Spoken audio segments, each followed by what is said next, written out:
Olá a todos! Nós estamos aqui hoje para tratar da competência 2. O assunto que nós iremos trabalhar nessa competência é como catalogar, baseado nas regras de descrição do Código de Catalogação Anglo-Americano, o AACR2 revisado, em sua segunda edição.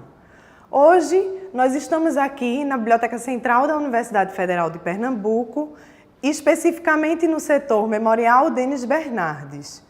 Este setor é responsável por preservar a memória da universidade, bem como do estado de Pernambuco.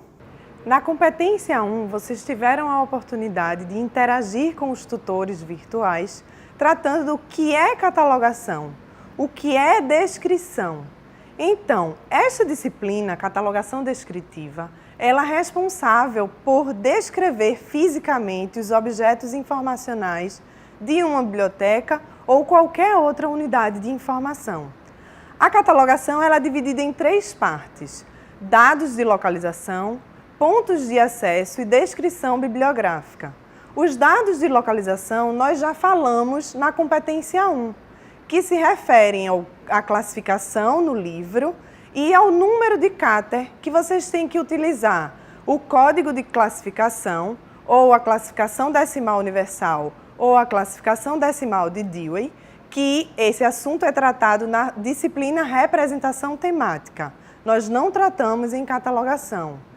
E também o número de Cater, que contém a notação de assunto do livro, que consta na etiqueta, é o número de chamada, que é o número que nós vamos localizar o livro na estante.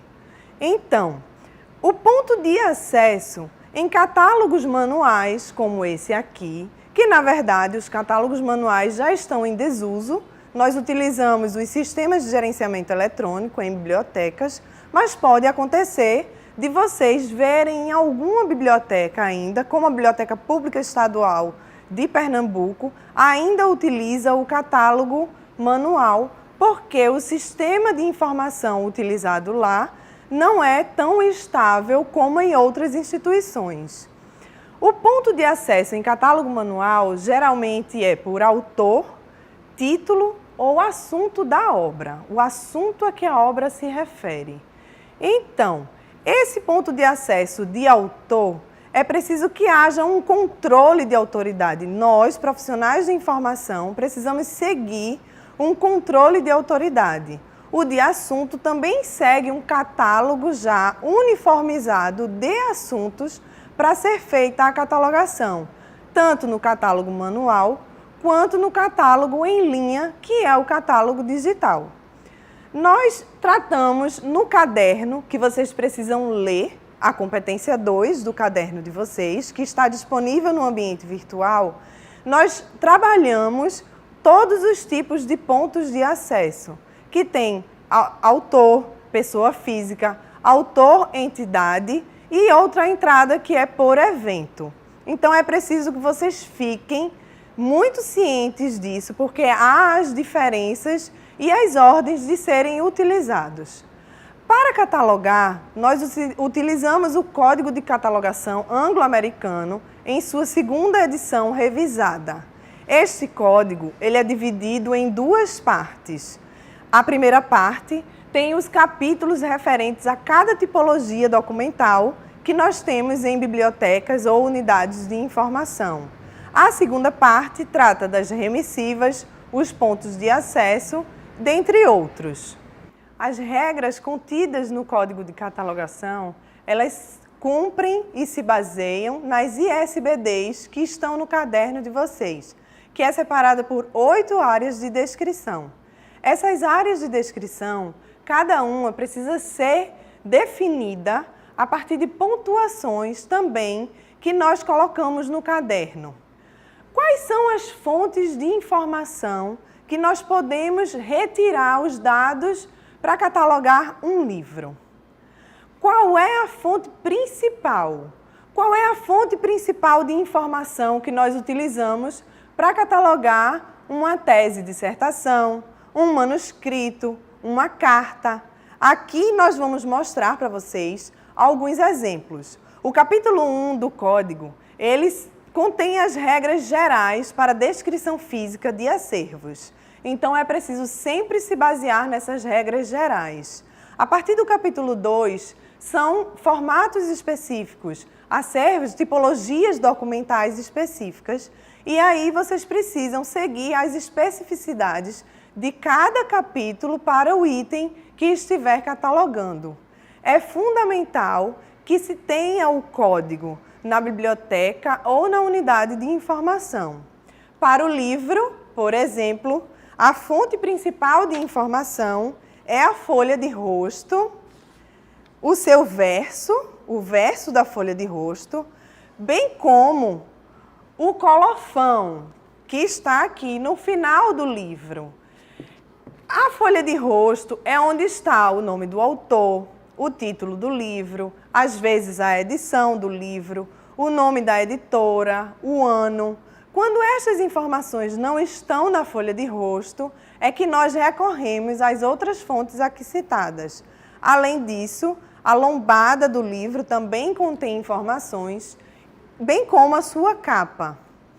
O capítulo 2 trata de livros e folhetos. Aqui nós separamos algumas tipologias que nós temos no Memorial Denis Bernardes. O memorial ele é constituído por 11 fundos documentais e nós temos livros, periódicos, manuscritos, documentos arquivísticos, que são documentos administrativos da Biblioteca da Faculdade de Medicina e da Escola de Belas Artes. Na verdade, a Escola de Medicina e a Escola de Belas Artes de Pernambuco, quando o campus ainda nem existia. Para manuscritos, nós utilizamos um outro capítulo do Código. E qual é a fonte principal de informação? É o próprio item. Aqui, por exemplo, nós temos uma carta do Fundo Documental do conselheiro João Alfredo, que foi conselheiro aqui no estado de Pernambuco no período do Império. Para descrever essa carta, nós temos que ler o item em si, visto que ela não é envolvida, não tem capa, não tem lombada como o livro e a tese tem. Além desses materiais que nós já mostramos, temos também aqui no memorial discos de vinil, fitas cassete, fitas Umatic, VHS, DVD e também objetos de museu. Os objetos de museu eles estão inseridos no capítulo de artefatos tridimensionais e realia. Qual é a fonte de informação mais importante para se retirar as informações para catalogá-lo?